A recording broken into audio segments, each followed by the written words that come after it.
अस्सलाम वालेकुम। ये वीडियो हमारी सेकंड वीडियो होने वाली है फंक्शंस इन पाइथन की। ठीक है, पिछली वीडियो के अंदर हमने बिल्कुल एक सिंपल सा प्रोग्राम बनाया था जिसके अंदर हमने बहुत थोड़ी छोटी छोटे छोटे प्रोग्राम्स या फंक्शंस को रन करके देखा था। अब इस वीडियो के अंदर हम थोड़ा सा बड़ा प्रोग्राम लेते हैं जिसके अंदर हमने इफ एल्स की कंडीशन भी लगाई हुई हो। ठीक है, और हम कुछ जो रिटर्न है उसको भी यूज़ कर रहे हो कि हमारे पास रिजल्ट क्या आना चाहिए। सही सेट है। और कोशिश करूंगा कि इसके अंदर रिटर्न और प्रिंट इन दोनों का डिफरेंस भी मैं बता सकूं कि हम रिटर्न भी यूज़ कर सकते हैं और प्रिंट भी यूज़ कर सकते हैं और वो किस तरह होता है। ठीक है, तो स्टार्ट करते हैं। सबसे पहले हमने जो चीज़ सीखनी है इसके अंदर, हमने ये सीखना है कि इंटरप्रेटर जो कि हमारे प्रोग्राम को पढ़कर रन करवाता है, जो कि बैक एंड पे चल रहा होता है, वो वर्क किस तरह करता है। अगर तो ये सीख लिया ना, तो समझो कि तुमने लूप, तुमने फंक्शन, तुमने स्टेटमेंट, इन सबको, इनकी सबकी लॉजिक को बताने की डायरेक्शन को एग्जीक्यूट कर दिया, क्रैक कर दिया। ठीक है, तो ये बहुत बहुत बहुत इंपॉर्टेंट चीज़ है कि हमें पता होना चाहिए कि हमारा इंटरप्रेटर वर्क कैसे कर रहा है। अब देखो, एक अभी मिसाल, अब इसमें सब में, अभी इस सब में मत पढ़ो कि मैंने इसमें क्या लिखा हुआ है। ठीक है, अभी सिर्फ ये देखो कि प्रोग्राम अगर मैं इसको अभी एग्जीक्यूट करता हूँ तो रन कैसे करेगा। ठीक है, ये रन कैसे करेगा। अब सबसे पहले मैंने एक फंक्शन डिफाइन किया हुआ है। फर्स्ट लाइन के अंदर मैंने एक फंक्शन डिफाइन किया हुआ है, ये फंक्शन का हेडर है, ये एक फंक्शन का हेडर है। और उसके बाद ये इसकी, यहाँ से इसकी बॉडी स्टार्ट हो रही है, ये इसकी पूरी बॉडी स्टार्ट हो रही है। ठीक है, अब ये जो सारी इफ एल्स की स्टेटमेंट है ये फंक्शन की बॉडी के अंदर है, लेकिन जो स्कोर है और जो ये प्रिंट है ये बॉडी के बाहर है, ये फंक्शन का पार्ट नहीं है। अगर मैं इसको अंदर कर देता तो ये फंक्शन की बॉडी के अंदर आ जाता। अगर इसकी इंडेंटेशन को मैं यहाँ से आगे बढ़ा देता, ये फंक्शन की बॉडी में आया था, पूरा यहाँ तक लेके आना होता। ठीक है, तो अभी क्या है कि ये दो अलग कमांड्स हैं और ये पूरा एक फंक्शन है, ये यहाँ से लेके यहाँ तक एक पूरा फंक्शन है। तो ये और ये दोनों, ये तीन कमांड्स हैं टोटल हमारे पास, ये फिर ये और फिर ये तीन हमारे पास कमांड्स हो गई जो कि अलग अलग तरीके से इंडिपेंडेंटली रन करेंगी। सही है, तो जब हम इसको एग्जीक्यूट करते हैं या रन करते हैं F5 प्रेस करके, तो क्या होता है कि सबसे पहले हमारा इंटरप्रेटर आएगा, वो इस फंक्शन को देखेगा, उसके बाद वो पूरा इसको पढ़ता हुआ जाएगा, जो भी कंडीशंस होंगी उसको वो एग्जीक्यूट कराएगा, लेकिन कुछ भी हमें आउटकम नहीं देगा। उसकी वजह क्या है कि मैंने यहाँ तक मैंने कोई भी अपने फंक्शन को कॉल आउट किया ही नहीं, इसका नाम देकर मैंने इसको कॉल आउट किया ही नहीं, तो वो इसका कुछ भी नहीं करेगा, आगे बढ़ जाएगा, नेक्स्ट स्टेप में आएगा। तो बेसिकली हमारा जो एक्चुअल प्रोग्राम स्टार्ट होगा वो यहाँ से हो रहा है, क्योंकि हम स्कोर इज इक्वल टू, ये तुम लोग को मुझे बताने की जरूरत नहीं होगी कि मैं इनपुट की कमांड लगाई तो मैं क्या शो कराता हूँ। इनपुट की कमांड लगा के मैं रन कराता हूँ तो ये इस तरह से आता है, एंटर योर स्कोर। सही है, तो सबसे पहला अब हमारा ये रन होगा, मतलब हमारी 11 जो है, ये लाइन हमारी सबसे पहले रन होगी। सही, अब उसके बाद जो 12 लाइन जो कि सेकेंड नंबर पे हमारी रन होगी, उसके अंदर क्या लिखा हुआ है कि मैंने कहा कि फर्स्ट करो, मैं इसको हटा देता हूँ कुछ देर के लिए, यहाँ से लेकर यहाँ तक मैं इसको हटा देता हूँ। तो अब ये क्या कह रहा है कि प्रिंट करा दो ग्रेड स्कोर। अब यहाँ पर मैंने क्या किया कि मैंने फंक्शन कॉल आउट किया। सबसे पहले ये इंडिपेंडेंटली वर्क कर रही है, ये वाली लाइन इंडिपेंडेंटली वर्क कर रही है अपनी, कि इसने सिर्फ स्कोर का इनपुट दिया। अब मैंने स्कोर का इनपुट दिया, सही है, और यहाँ पर मैंने डिफाइन किया हुआ था कि स्कोर, तो स्कोर का मैं इनपुट दे रहा हूँ यूजर से, ये वाली लाइन सिर्फ 11 लाइन मैं यूजर से इनपुट दे रहा हूँ। ठीक है, और उसके बाद जो स्कोर में इनपुट दूंगा वो एग्जैक्टली इसके अंदर आ जाएगी। ठीक है, और क्योंकि मैंने ये पूरा फंक्शन यहाँ पर मैंने डिफाइन किया हुआ है, तो मैं क्या कह रहा हूँ, इस फंक्शन को कॉल आउट कर रहा हूँ और इस फंक्शन के अंदर ग्रेड स्कोर के अंदर मैं कौन सी वैल्यू को प्रिंट कराना चाह रहा हूँ। ये बहुत इंपॉर्टेंट पॉइंट है, बहुत इंपॉर्टेंट पॉइंट है। थोड़ा सा गिचमिच करेगा, लेकिन इसको बार बार भले से सुन लेना, लेकिन इसको समझने की कोशिश करना। सबसे पहले रन क्या किया, 11th लाइन। ठीक है, यहाँ पे आ गया, मैं स्कोर दे सकता हूँ, कुछ भी दे सकता हूँ। मैं फर्स्ट कर समथिंग मैंने दे दिया 80, तो अब मेरा आया द ग्रेड इज बी। अब इसको छोड़ दो, अभी छोड़ दो। ठीक है, मैंने अभी सिर्फ एग्जीक्यूट करके दिखाया। मैंने 11 लाइन मेरी रन करी। अब मैं 12 लाइन पे जब आया तो उसने कहा कि भाई प्रिंट करा दो ग्रेड स्कोर। मतलब यहाँ मैं कोई भी वेरिएबल देता, मतलब फंक्शन का नेम देता, तो भी फिर मुझे यहाँ पे भी वही देना पड़ता फंक्शन के नेम। तो मैंने यहाँ पे एज अ फंक्शन नेम दिया है कि इस पूरे फंक्शन को रन करा दो। अब वो इस पूरे फंक्शन को रन कराएगा।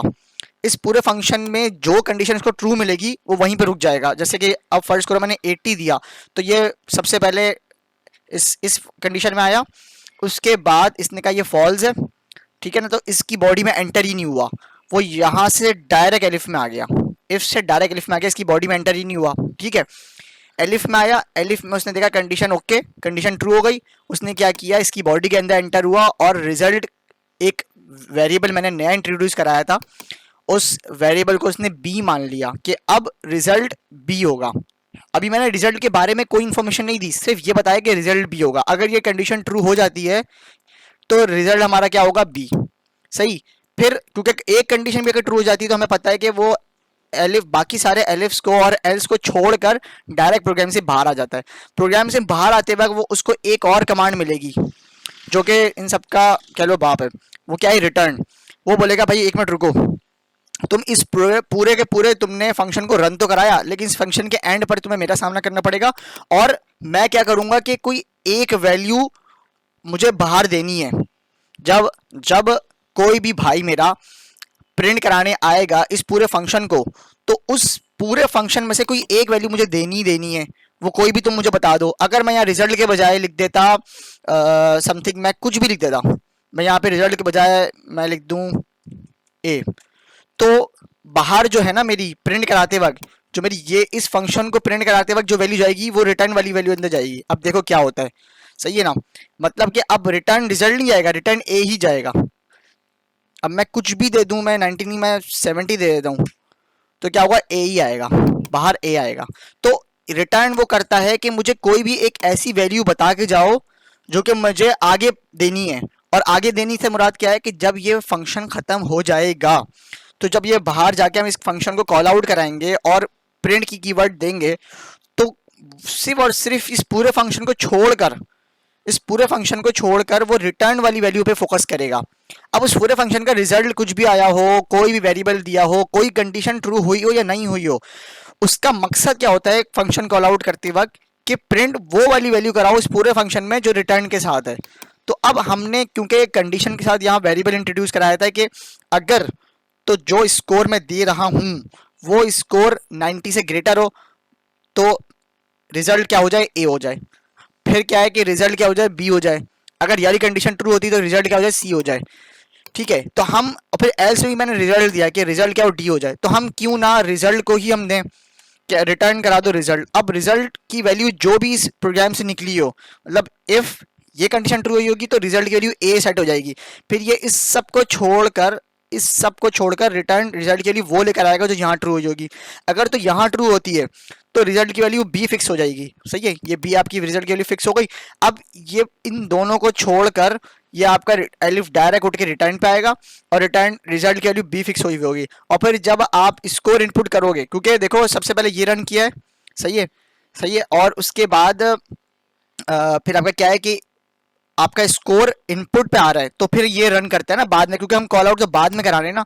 चलो इसको इसको इतना मुश्किल नहीं लो कि ये बाद में क्यों हो रहा है, पहले क्यों हो रहा है, ये मैं अगली वीडियो के अंदर कोशिश करूंगा क्लियर करूं कि मैं आर्ग्यूमेंट जो है ना फिक्स करके दूं। अभी तो मैं आर्ग्यूमेंट इनपुट दे रहा था ना, इस वजह से। तो बेसिक इसका अंदर मकसद ये था कि रिटर्न हमारा, अगर हम रिटर्न नहीं देते हैं, सही है ना, तो रिटर्न ना देने से क्या फर्क पड़ेगा, हम बोलेंगे यार हम तो पहले काम करते आ रहे थे, हम तो एल्स तक काम करते थे और हम रिटर्न विटर्न कुछ नहीं देते थे। अब क्या होगा, हम रिटर्न अगर हटा देते हैं तो वो क्या करेगा, रन करेगा। अब मैं बोलूंगा 90, उसको ए करना चाहिए प्रिंट, अब वो क्या करेगा, नन। क्यों, क्योंकि उसके अंदर जो हमने कहा है कि प्रिंट कराओ ग्रेड स्कोर का फंक्शन। अब ग्रेड स्कोर का फंक्शन तो पूरा एग्जीक्यूट कर गया, लेकिन उस, मतलब ये पूरा फंक्शन तो रन हुआ है, लेकिन इसके अंदर से जो वैल्यू बाहर देनी थी उसने, जो पास ऑन करनी थी, वो वैल्यू पास ऑन करने का ऑपरेटर ही नहीं है, रिटर्न ऑपरेटर है ना, तो वो एक स्टेटमेंट या फंक्शन तो है ही नहीं जो बाहर देगा उसको। तो ये एक थोड़ा सा हमारे पास कॉन्सेप्ट समझने का कि हमें रिटर्न क्यों देना होता है, ठीक है, रिटर्न क्यों हमारे पास इंपॉर्टेंट है। अब हम जब रिटर्न रिजल्ट करा देते हैं तो रिटर्न रिजल्ट की जो भी वैल्यू होगी वो फिक्स हो जाएगी और फिर वो बाहर आ जाएगी। अब देखो मैं 70 दूंगा तो सी आएगा, सी, ठीक है, बात समझ आई। यहाँ पे मैं, ये तो तुम लोग को बहुत छोटी सी पता होगी कि मैं यहाँ पे ये लिख सकता हूँ कि द ग्रेड, ये क्या है तुम लोग को समझ आ गया होगा कि मैंने वेरिएबल जब हम लिखते हैं तो जिस वेरिएबल के बारे में हम कुछ डिफाइन कर देते हैं तो ये स्ट्रिंग वैल्यू बन जाती है आपकी, ये उससे पहले लिखा हुआ जाता है और ये उस वेरिएबल के अंदर की वैल्यू होती है, ठीक है। तो ये इस तरह से लिखा सकता है कि मैं अगर लिख दूँ 80 तो ये मेरा रन कर देगा द ग्रेड इज़ बी, ठीक है। तो होप्स हो कि ये एक फंक्शन